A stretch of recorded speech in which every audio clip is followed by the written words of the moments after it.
का lifestyle depiction दिखाया गया है, यहाँ किस तरह से रहते हैं कौन से लोग। तो चलिए अब निकलते हैं यहाँ से, काफ़ी टाइम हो गया तो मुझे डर है कहीं ट्रेन मिस ना हो जाए मेरी। चलिए चलते हैं। अब यहाँ भी हिचहाइक कर रहा हूँ मैं। अब शेर के मुंह खून लग गया है तो अब इतनी जल्दी तो आदत नहीं छूटेगी, मतलब क्यों छोड़नी भी क्यों है जब इतनी अच्छी आदत है, इतने लोगों से मिलते हैं। तो ये है हसन भाई और इन्होंने लिफ्ट दी है मुझे, ये शायद 3-4 किलोमीटर तक देंगे वहाँ। ठीक है चलिए, अब जहाँ तक का साथ है वहाँ तक भाई के साथ सफर करते हैं, आगे फिर कहीं देखते हैं ऑटो रिक्शा वगैरह।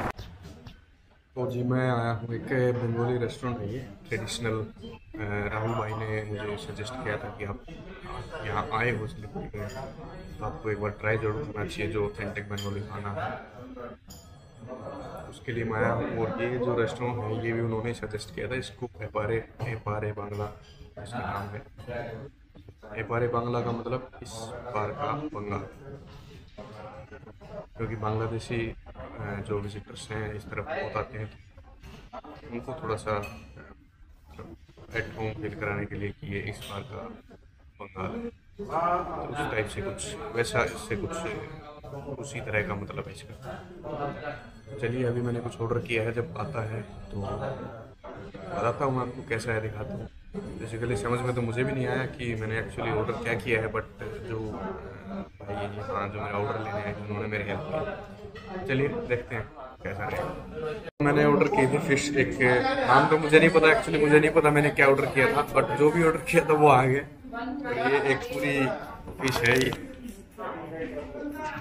ये है भाई साहब, ये पूरी फिश है और ये राइस।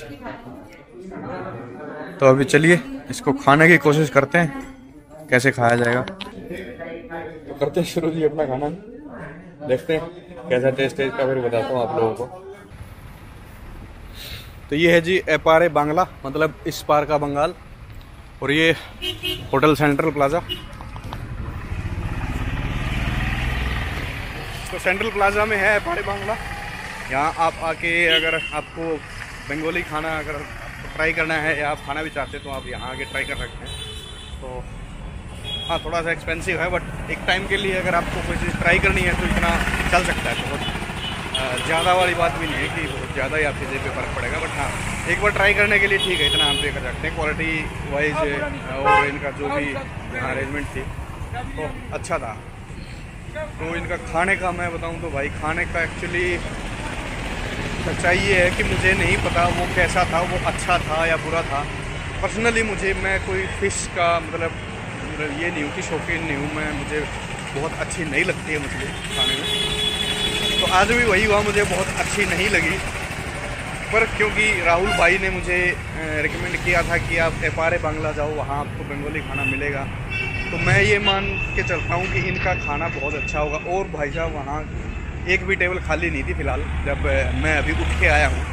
मैं गया उस टाइम तो काफ़ी सारी खाली थी, बट अभी फ़िलहाल एक भी टेबल खाली नहीं थी। तो उस चीज़ को भी देखते हुए मुझे लग रहा है कि हाँ उनकी क्वालिटी सच में अच्छी होगी, उनका खाना वाना मतलब टेस्ट वाइज और क्वालिटी वाइज अच्छा होगा, इसलिए वहाँ इतनी भीड़ थी। तो हाँ एपारे बांग्ला आप आके ट्राई कर सकते हैं। अगर आप यहाँ रुकते हैं अतिथि निवास गेस्ट हाउस में, अगर आप रुकते हैं तो यहाँ से वॉकिंग डिस्टेंस पे है, आप पैदल आ सकते हैं। आपको मुश्किल से 10 मिनट लगेंगे पैदल आने में।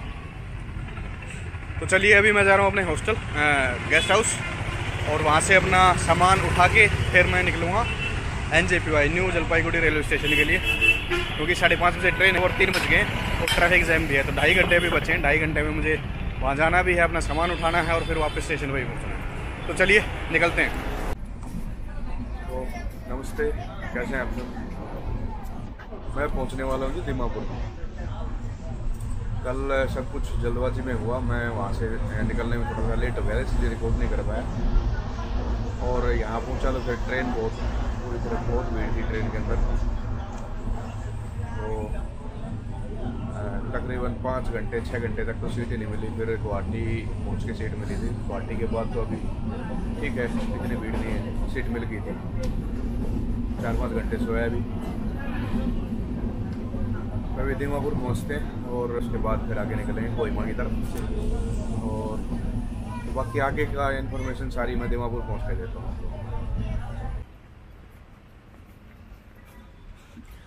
15 घंटे की जर्नी के बाद फाइनली मैं हूँ दीमापुर में। इसका बताऊँ, एनजेपी से दीमापुर तक लगभग 15 घंटे की ये जर्नी थी और शायद तकरीबन 400 रुपये के आसपास की इसकी टिकट है।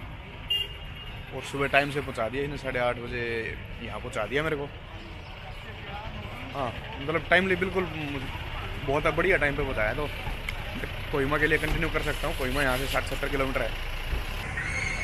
हो गया मेरे को तकरीबन 1 घंटा यहाँ पहुँचे हुए। खाना भी खा लिया, खाना वाना खा के अब मैं निकल रहा हूँ कोहिमा की तरफ आज का, क्योंकि पूरा दिन बाकी है। तो और कोहिमा ज़्यादा दूर नहीं है, 70 से 80 किलोमीटर के बीच में कहीं है। तो इसलिए मैं थोड़ी सी लिबर्टी ले सकता हूँ कि हिच हाइकिंग ट्राई करूँ। अभी सुबह के 9:30 हुए हैं, तो अभी पूरा दिन बाकी है और 70-80 किलोमीटर कोई खास बात नहीं है। तो उम्मीद करते हैं कि यहाँ लोग थोड़ा सा कोऑपरेटिव हों। आप लोग अगर इस तरफ आ रहे हो, दीमापुर आए हो, दीमापुर से कोहिमा की तरफ जाना है या आगे मोरे की तरफ जाना है, तो भी आपको कोहिमा होके ही जाना पड़ेगा। तो कोहिमा का मैंने यहाँ अभी बस स्टैंड था जो एक्चुअली कोहिमा का, वहाँ से मैंने फेयर पता किया था, तो नागालैंड स्टेट ट्रांसपोर्ट का बस स्टॉप था। तो उन्होंने बताया था कि 130 रुपये दीमापुर से कोहिमा के लगते हैं बस में। तो आप बस से भी जा सकते हो, 130 रुपये लगेंगे। बट मेरे पास अभी आज का पूरा दिन है, क्योंकि सुबह का टाइम है, तो मैं ट्राई करूँगा हिच हाइकिंग। तो अभी मैं जा रहा हूँ अपने जहाँ से मुझे हिच हाइकिंग स्टार्ट करनी है उस स्पॉट की तरफ। पैदल चलते चलते एक मार्केट में आ गया मैं। तो यहाँ मैंने कुछ देखा जो शायद आपको दिखाना चाहिए। यहाँ के लोग बहुत कुछ खाते हैं भाई। हमारे यहाँ तो सिंपल चलता है, दाल रोटी चावल गेहूँ। यहाँ देखो, ये तो चलो सब्जियां हैं, अभी सब्जी चल रही है। देखते जाओ अभी क्या क्या मिलेगा। What is this? Just tell. Okay, I'm not recording. Just tell me what is it. भाई साहब बहुत रूड है यहाँ के लोग, कुत्ते।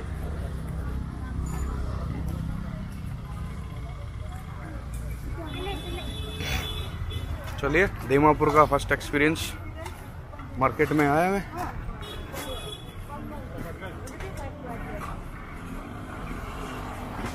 और ये लोग सिर्फ कस्टमर चाहते हैं यहाँ पे, जो सामान खरीदने आए सिर्फ वही आए इनकी दुकान पे। फालतू फंडे खिंडाने ना आए कोई, मतलब फालतू की पूछताछ और ये सब। और ये देखो फ्रॉग्स,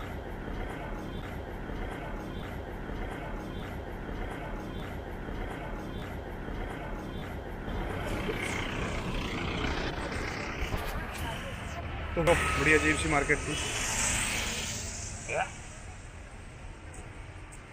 चलिए चलते हैं यहाँ से। पहला एक्सपीरियंस है, रूड हैं लोग यहाँ के। अभी एक लड़की थी, उसने बहुत रूडली बोला कि इसको अवे। चलिए ठीक है जी, लेट्स गो अवे। तो उसकी वजह से सभी को तो गलत नहीं ठहरा सकते। हो सकता है कि वो पहले से चिड़ी चिड़ाई हो, या हो सकता है कि वहाँ बहुत सारे लोग उसको फ़ोटोज़ वगैरह क्लिक करने आते हैं, उसकी मतलब दुकानदारी ख़राब हो रही हो, तो उसकी वजह से भी हो सकता है उसमें दोस्ती हो।